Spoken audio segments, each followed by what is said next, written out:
Hello students, Paul sir academy की तरफ से मैं पॉल सर आज आप लोगों को आरआरबी पीओ यानी कि ऑफिसर स्केल 1 के प्रीलिम्स और मेंस के बारे में कैसे तैयारी करना है, शॉर्ट में तैयारी करना है, ब्रीफ में तैयारी करना है और परफेक्ट तैयारी करना है ना। बहुत ज़्यादा हमको नहीं पढ़ना है और एक लिमिटेड पढ़ाई करके ही हमें इसको क्रैक करना है।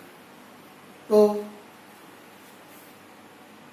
मैंने आपको जैसे कल बताया था कि मैं क्लर्क का जो पिछले वीडियो में निकाला था उस समय बताया था कि मैं आप लोगों को आरआरबी पीओ यानी कि ऑफिसर स्केल 1 का भी प्रिपरेशन आपको बताऊंगा। तो चलिए हम लोग चालू करते हैं आरआरबी पीओ ऑफिसर स्केल 1 का प्रीलिम्स की तैयारी कैसे करना है। तो पहले हम लोग देख लें मार्क्स डिस्ट्रीब्यूशन क्या है। तो रीजनिंग से 40 क्वेश्चन आने हैं जिसमें 40 मार्क्स रहेंगे। न्यूमेरिकल एबिलिटी यानी कि क्वांटिटेटिव एप्टीट्यूड मैथ्स जिसको हम कहते हैं उसमें 40 क्वेश्चन आने हैं और 40 मार्क्स। कुल मिला के 80 क्वेश्चन और 80 मार्क्स हैं। टोटल टाइम मिलेगा स्टूडेंट्स को 45 मिनट का और हर एक गलती पे 1/4 जो है नेगेटिव मार्किंग रहेगी। तो ये नेगेटिव मार्किंग के लिए मैंने आपको कल बताया था कि ऐसा खुश मत हो जाइए कि आप एक गलत किए तो 1.4 बस माइनस होगा, बाकी 7.5 हमको मिल जाएगा। नहीं, वो जो आप गलत किए वो नंबर तो गया ही गया आपका, साथ में 1/4 भी आपका और माइनस होगा। इसको ख्याल रखिएगा, इसलिए उतने ही सॉल्व करिए जितना आपसे ठीक ठाक बनता है। जहां भी जरूरत से ज्यादा डाउट या नहीं बनता है तो तीर तुक्के मत मारिए। हाँ चलिए, इसमें अब रीजनिंग में जो क्वेश्चंस आने हैं वो आपको बता दूं।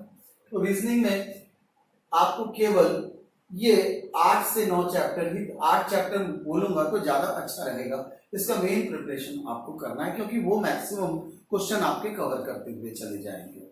देखिए सीरीज में अल्फा न्यूमेरिक और रिदम सीरीज जो है वो आएंगे 2 से 3 क्वेश्चन, है ना। ये कोडिंग डिकोडिंग इससे 2 से 4 क्वेश्चन आएंगे, पर ध्यान रखिएगा कोडिंग डिकोडिंग में डिफिकल्ट पार्ट पूछा जाएगा, सीरीज में भी डिफिकल्ट पार्ट पूछा जाएगा। आप क्लरिकल के समान हल्के क्वेश्चन आपको नहीं मिलने वाले हैं, है ना। इनइक्वालिटीज से रिलेटेड जो रहेंगे वो मैथमेटिकल ऑपरेशन के क्वेश्चन रहेंगे। Less than, more than, not less than, not more than, equal to वाले क्वेश्चंस रहेंगे और ये क्वेश्चन आते ही हैं। तो ये जो मैं आपको बताते चल रहा हूँ इसमें ध्यान दीजिएगा कि जो क्वेश्चन आते ही हैं पिछले सालों से भी को आधार लेते हुए ये हम बता रहे हैं आपको। तो ये जो सिटिंग अरेंजमेंट और पजल देखिए 12 से 15 क्वेश्चन आते हैं। ये बहुत ही इंपॉर्टेंट पार्ट है, परंतु इसे आप आखिरी में सॉल्व करिएगा क्योंकि कभी कभी ऐसे पजल आ जाते हैं कि जो आपका मैक्सिमम टाइम लेके चले जाते हैं। बनते जरूर हैं पर पता चलता है कि आपने उस 22.5 मिनट में से 10 मिनट आपका वो पजल ही 5 नंबर का लेके चला गया। इसीलिए बेस्ट है कि आप पहले बाकी बना लें, उसके बाद पजल और सिटिंग अरेंजमेंट की तरफ नजर मारें। ठीक, उसके बाद देखिए इनपुट आउटपुट। ये आया तो इकट्ठा 4 से 5 नंबर का आएगा, वरना नहीं आएगा। वैसे जनरली देखा गया है कि ये प्री नहीं तो मेंस में आपका कवर करता ही है। उसके बाद आते हैं हम सिलोजिज्म लॉजिकल वेन डायग्राम के रूप में, जिसको भी हम बना सकते हैं। ये 3 से 5 क्वेश्चन आने ही आने रहते हैं। फिर डेटा सफिशिएंसी, तो ये जो डेटा सफिशिएंसी का जो है इसमें कई चैप्टर ये कवर करते हैं, जैसे ब्लड रिलेशन कवर करते हैं, कोडिंग डिकोडिंग कवर करते हैं, नंबर रैंकिंग कवर करते हैं, अल्फाबेट टेस्ट कवर करते हैं ऐसे। और कभी कभी आपके कैलेंडर वगैरह के भी क्वेश्चन इसमें आ जाते हैं। तो इस प्रकार से आपका ये जो डेटा सफिशिएंसी का क्वेश्चन है ये 3 से 5 क्वेश्चन आपका ले लेता है। और उसके बाद हम आते हैं नेक्स्ट स्टेटमेंट रिलेटेड क्वेश्चन।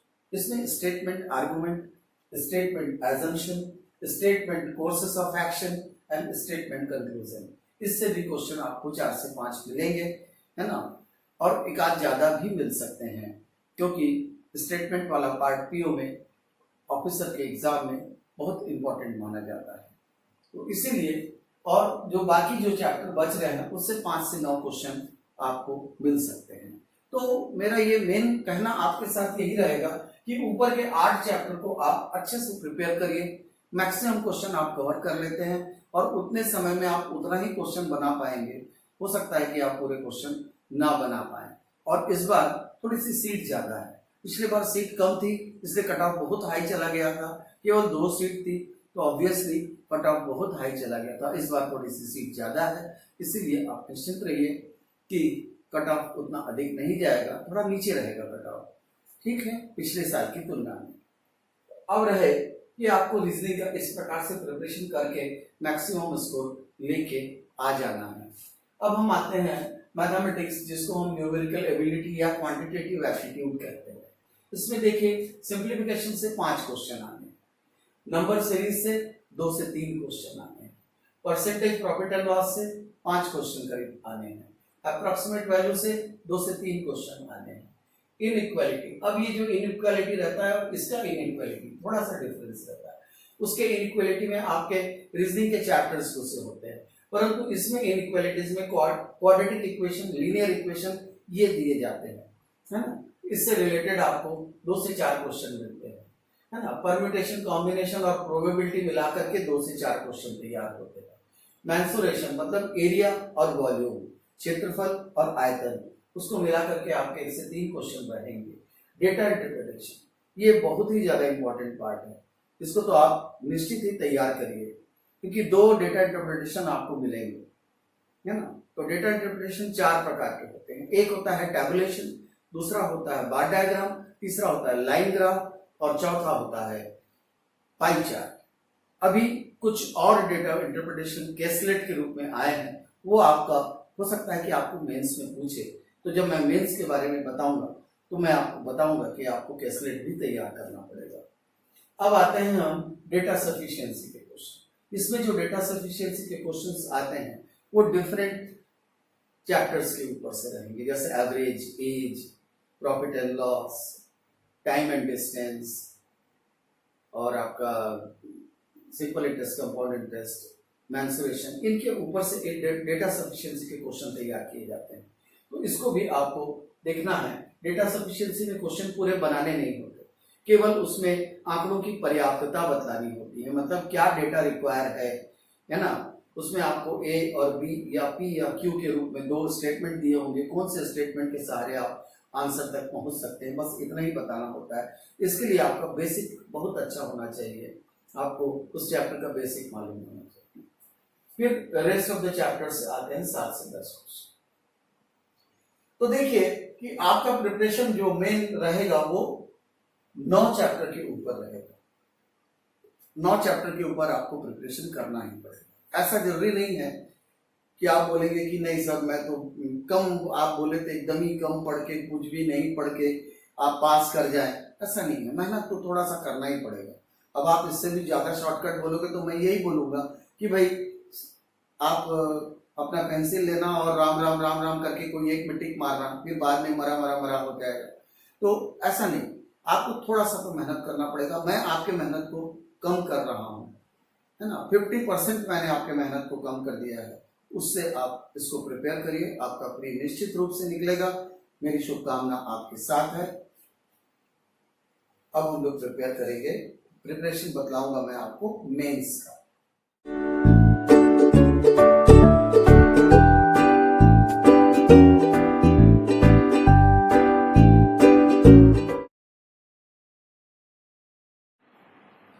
तो स्टूडेंट्स अब हम लोग आरआरबी पीओ यानी कि स्केल 1 के मेंस की तैयारी की तरफ देखते हैं। मेंस की तैयारी थोड़ी सी ज़्यादा टफ है, परंतु फिर भी हम बहुत ब्रीफ करेंगे इसको और ब्रीफ पे तैयारी करेंगे, जिससे कम मेहनत पे हम उस पर निकल सकें। और एक बात और भी ध्यान रखिएगा, लेवल ऑफ डिफिकल्टी थोड़ी सी और हाई होगी, जितनी आपकी प्री में थी उससे ज़्यादा लेवल ऑफ डिफिकल्टी हो जाएगी। साथ ही साथ आपके चैप्टर 2 थे प्री में, अब इसमें 5 चैप्टर हो जाएंगे। जैसे आप देख रहे हैं कि reasoning, general awareness, numerical ability, English और हिंदी लैंग्वेज और कंप्यूटर नॉलेज। अब देखिए रीजनिंग और न्यूमेरिकल एबिलिटी में उसने 40-40 क्वेश्चन दिए हैं, पर मार्क्स उसके ज्यादा है, यानी पर क्वेश्चन 1.2 है। वहीं पर जनरल नॉलेज और इंग्लिश में जितने क्वेश्चन हैं उतने ही मार्क्स हैं, और कंप्यूटर नॉलेज के लिए जस्ट 0.5 क्वेश्चन, 5.5 नंबर एक क्वेश्चन के लिए दिया है, 40 क्वेश्चन के लिए 20 नंबर्स। चलिए अब हमको तैयारी जो है न्यूमेरिकल एबिलिटी की करनी है, और मैं न्यूमेरिकल एबिलिटी को बताते साथ आपको ये बताऊंगा कि पहले आप कोशिश ये करिएगा कि सरल क्वेश्चन को हम पहले बनाते चलें। कभी भी ऐसा ज़्यादा कठिन क्वेश्चन आपको दिखाई देता है तो आप उसको स्किप करें, है ना, बाद में देखें। और जितने भी आपके मॉडरेट क्वेश्चंस और मिडिल डिफिकल्ट होते हैं उसको आप पहले बनाने की कोशिश करें। तो चलिए, इसमें आपका कवरेज क्या क्या रहेगा। डेटा इंटरप्रिटेशन एक बहुत बड़ा पार्ट रहेगा, इससे 10 से 15 क्वेश्चन आते हैं, 2 से 3 आपको डेटा इंटरप्रिटेशन दिए जाएंगे। उसमें आपको जैसे मैंने बताया था कि डेटा इंटरप्रिटेशन के 4 पार्ट रहते हैं, परंतु अब इसमें 5 पार्ट हो जाएंगे। Tabulation, bar diagram, line graph, pie chart और साथ में कैसलेट। क्योंकि कैसलेट के क्वेश्चंस पिछले सालों में कुछ एक एग्जाम में देखे गए थे, ऑफिसर के मेंस के एग्जाम में, इसलिए इस बार चांसेस हैं कि कैसलेट से भी कुछ क्वेश्चंस आपको दिए जाएं। तो इससे आप ध्यान रखिएगा कि 10 से 15 क्वेश्चन बनने हैं। ज्यादा से ज्यादा आप कोशिश करिए कि ज्यादा से ज्यादा आप डीआई बनाएं। अब है डेटा सफिशिएंसी। डेटा सफिशिएंसी जो रहेंगे वो डिफरेंट चैप्टर्स से लिए जाएंगे, डिफरेंट चैप्टर्स से लिए जाएंगे, और इसमें आपको डेटा की सफिशिएंसी बताना है कि पूरा सॉल्व करके उसको देखना है। तो ये 4 से 5 क्वेश्चन रहेंगे। सिंप्लीफिकेशन और अप्रॉक्सीमेट वैल्यू से आपको करीब 5 क्वेश्चन मिल जाएंगे। नंबर सीरीज से 2 से 3 क्वेश्चन रहेंगे। प्रॉब्लम ऑन नंबर्स ये इंपॉर्टेंट चैप्टर है, इससे 2 से 3 क्वेश्चन हर एग्जाम में, ऑफिसर हो या क्लर्क के मेंस हो, इसमें ये कवर करते ही हैं, पर ऑफिसर के एग्जाम में थोड़ा सा लेवल ऑफ डिफिकल्टी को हाई करते हैं। इनइक्वालिटीज में मैंने बताया आपको, जैसे क्वाड्रेटिक इक्वेशंस, लीनियर इक्वेशंस वगैरह रहते हैं, उससे आपको 3 से 4 क्वेश्चन रहेंगे। मैंसुरेशन से यानी एरिया और वॉल्यूम से 2 से 3 क्वेश्चन रहेंगे।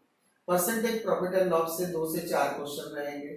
Time work, time system, train time distance, boat stream से 4 से 5 क्वेश्चन आपको मिलने हैं, और परम्यूटेशन, कॉम्बिनेशन और प्रोबेबिलिटी से 2 से 3 क्वेश्चन मिलने हैं। रेस्ट ऑफ द चैप्टर से 5 to 8 क्वेश्चन आ सकते हैं, पर आपका जो मेन कंसंट्रेशन रहेगा ये 10 तक ही रहेगा, जिसमें आपके 12-13 चैप्टर कवर होते हैं।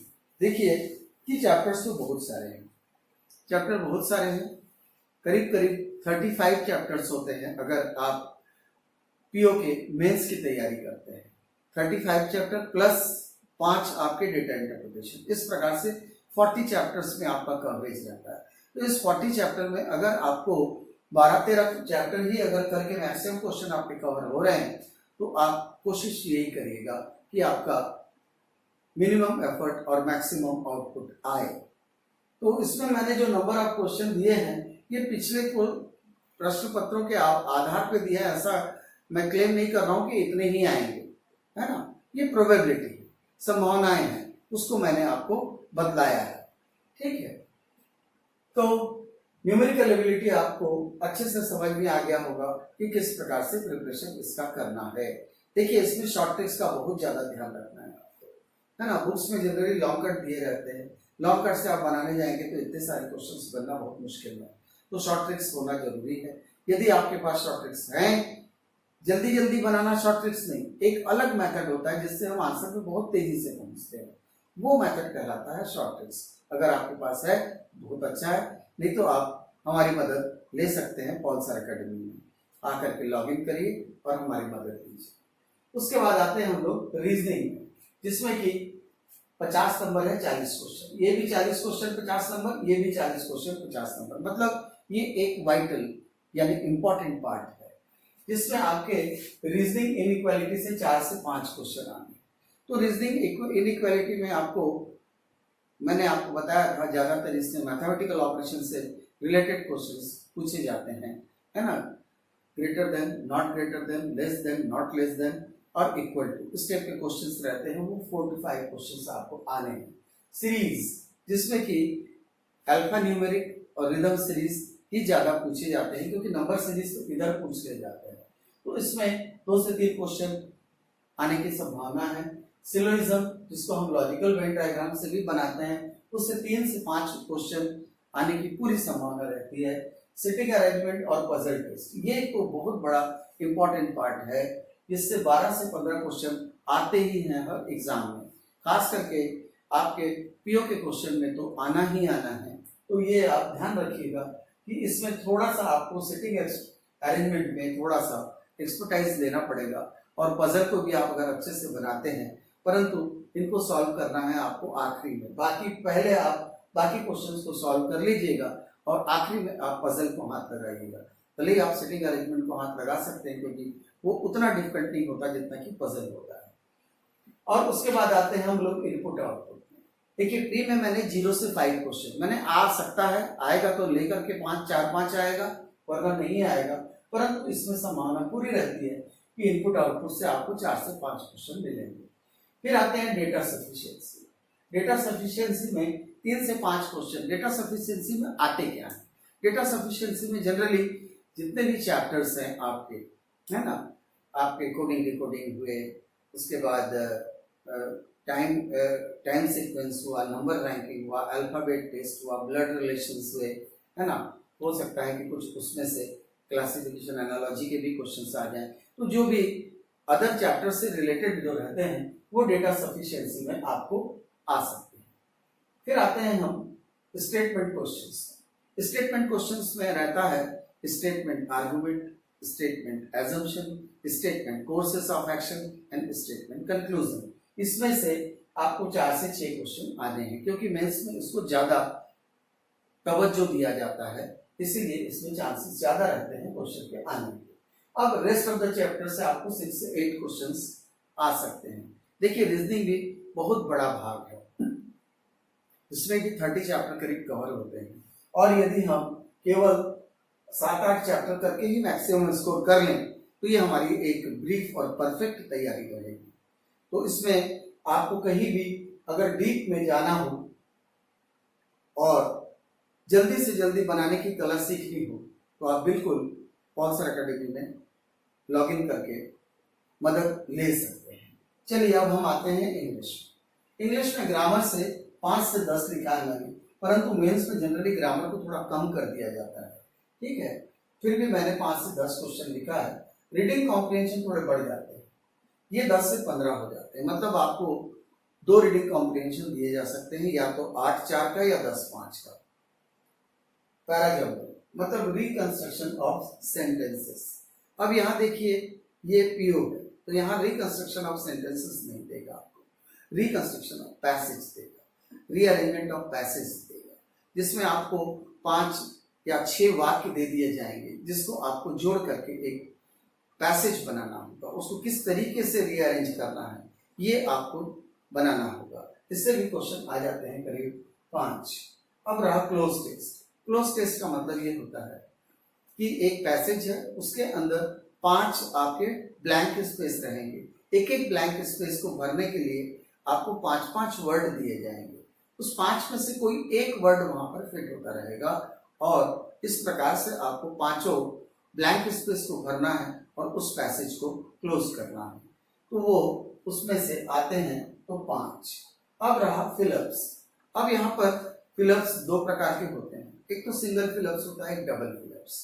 अब देखिए, अभी तक के ये भी देखा गया है कि सिंगल फिलअप्स पूछे गए हैं, परंतु इसमें कोई शंका नहीं है कि ये पीओ का मेंस है, इसमें आपको डबल फिलअप्स भी दिए जा सकते हैं। तो उस प्रकार का आप प्रिपरेशन रखिएगा।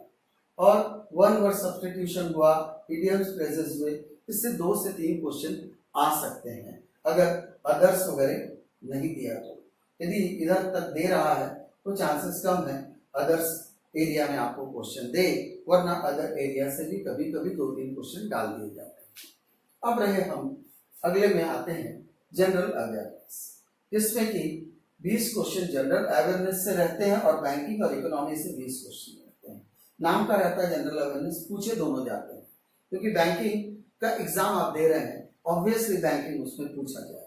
आजकल बैंक ये नहीं चाहती कि आप एकदम रॉ हैंड के रूप में बिना कोई नॉलेज लिए आप बैंक में जाएं, वो ये चाहती है कि थोड़ा सा आपको थियोरेटिकल नॉलेज हो बैंकिंग के बारे में और इकोनॉमी के बारे में, जिससे कि आपके नॉलेज को वो प्रैक्टिकल वे पे वहां पर इम्प्लीमेंट कर सके। तो ये ध्यान रखिएगा आप कि जनरल अवेयरनेस जो रहता है वो 6 मंथ के अंदर का ही पूछा जाता है। ज्यादातर हमने ये देखा है कि 4 से 5 महीने का ही कवर करता है। कभी कभी 1-2 क्वेश्चन पिछले 6 महीने से भी पूछे जा सकते हैं। इसीलिए जनरल अवेयरनेस हमको एक दिन का आप समझिए कि आपको 6 महीने का करीब कवर करना है।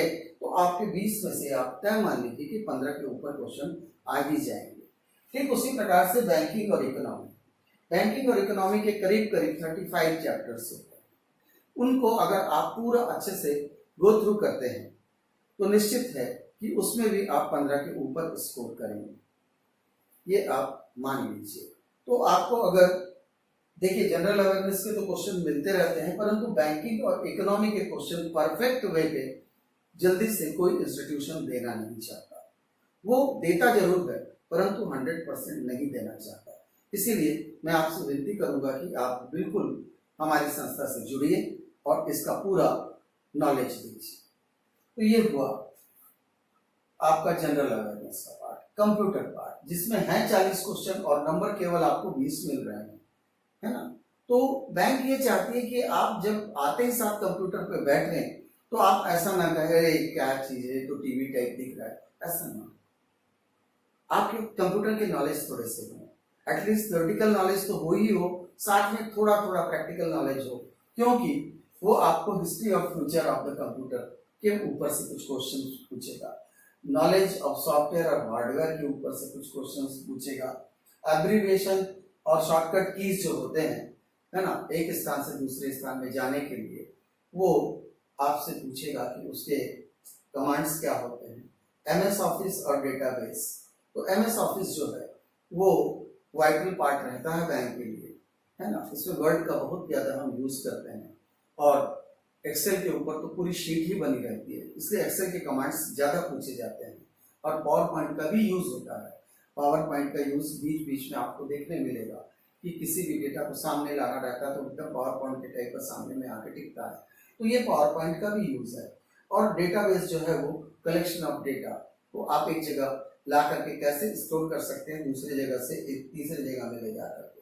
फिर उसके बाद आपको सिक्योरिटी टूल्स के बारे में मालूम होना चाहिए कि आप कंप्यूटर को सिक्योरिटी कितना स्ट्रांग रख सकते हैं कि जिससे उसके डेटा लीक ना हो, है ना। और वायरस से भी उसको बचाना है तो उसके भी आपको पूरे कमांड या तरीके मालूम होने चाहिए। उसके बाद है हैकिंग जो रहता है आजकल बहुत ज्यादा पॉपुलर हो गया है कि आपके डेटा को हैक करने की कोशिश करता है कोई ना कोई हैकर, तो उसको रोकने के लिए आप क्या क्या प्रोविजन करते हैं ये आपको मालूम होना चाहिए। और डिवाइस में इनपुट आउटपुट का भी नॉलेज होना चाहिए। अब इस प्रकार से देखिए कि हमको एक तैयारी जो है ब्रीफ में करनी है, बहुत ज्यादा अपने को तैयारी कर करके बैठे और उस समय में जाके सब हैफजर्ड हो जाए, हमने याद किया अरे वो भूल रहा हूँ ये भूल रहा हूँ, ऐसा ना हो। हम शॉर्टकट तैयारी करें, ब्रीफ तैयारी करें और हमारा उद्देश्य क्या है, एग्जाम को निकालना। ये आप ध्यान रखिएगा कि जितने भी क्या नाम है पोस्ट होते हैं उसमें केवल 12 गुना लोगों को ही देखा गया है कि वो मेंस में कॉल करते हैं। उस 12 गुना में फिर आपके इंटरव्यू के लिए 2.5 से 3 गुना लोगों को बुलाया जाता है। तो आपको मेंस के एग्जाम देते समय परफेक्ट बच्चे मिलेंगे, आपको तैयारी अच्छी करनी है और उस 2.5 से 3 गुना के बीच में आपको घुसना है। और ये भी एक बात बता दूं आपको कि प्री के जो नंबर्स रहते हैं वो आपके जुड़ते नहीं है, परंतु मेंस और इंटरव्यू के नंबर जो है वो ऐड होकर के आपको रिजल्ट मिलता है। इसीलिए आप मेंस के रिटर्न में जितना अच्छा आप नंबर स्कोर कर सकेंगे वो आपको इंटरव्यू में बेनिफिट देगा, ठीक है। और जिस प्रकार से अगर आप इंटरव्यू तक पहुंच जाते हैं तो पॉल्सर एकेडमी को जरूर याद करिए, क्योंकि वो आपको इंटरव्यू की एक परफेक्ट तैयारी बताएगा। चलिए, तो यहाँ पर आपको आज का नॉलेज हमारा कैसा लगा? अगर अच्छा लगा तो लाइक सब्सक्राइब तो करिए, साथ ही साथ पॉल्सर एकेडमी में जुड़िए। पॉल्सर एकेडमी.com को लॉग इन करिए। चलिए, थैंक यू। आपको शुभकामनाओं के साथ कि आप एग्जाम अच्छे से निकालें। यहीं पर मैं अपने शब्दों को विराम देता हूं।